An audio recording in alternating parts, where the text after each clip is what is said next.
From parents tonight after a busload of students say their bus driver threatened to beat them with a broom.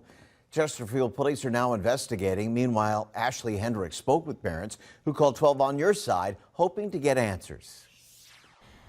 It was a nightmare for kids and parents here in the Swift Creek community. Kids getting off at this bus stop here behind me crying, telling their parents they feared for their lives. The kids were completely shooken up, like crying still, like just shaken. A ride of terror in Chesterfield County still haunting her children. My 7-year-old actually was crying last night before he went to bed, saying, "Mommy, please, I don't want to go back on the bus again. What happens if that bad man is there?" Lynn and her husband Andrew say they knew something was wrong when their kid's bus was an hour and 30 minutes late. When they finally arrived at the bus stop, nearly 15 kids from Swift Creek Elementary rushed out with tears in their eyes. Our son, who's 7 years old, who never cries, came running towards me, hysterics, and first thing I'm shouting is, "What's wrong? What happened?" Instead of taking the kids straight home, she says the substitute driver pulled over. Then came the alleged threats. He then put the bus in stop,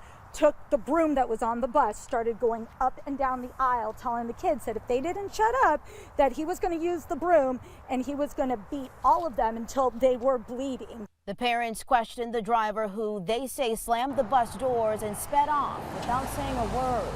That's when they called police. We got a madman out there, and I'm sorry, the police officer's response was everybody has a bad day, but the man looked to be at least late 40s, in his 50s, and yes, everybody has a bad day, I get that, but not around little kids, and not acting like that. Police are investigating, but Andrew says a shortage of bus drivers shouldn't outrank kids' safety. I want them to review all the videotape, all the statements taken, and appropriate action needs to be taken, not only up to and including reviewing their own hiring policies. Some relief for parents and children in this community tonight. Chesterfield County Public Schools saying that driver is no longer driving with the school division as police continue their investigation. We'll be sure to stay on top of this and keep you updated.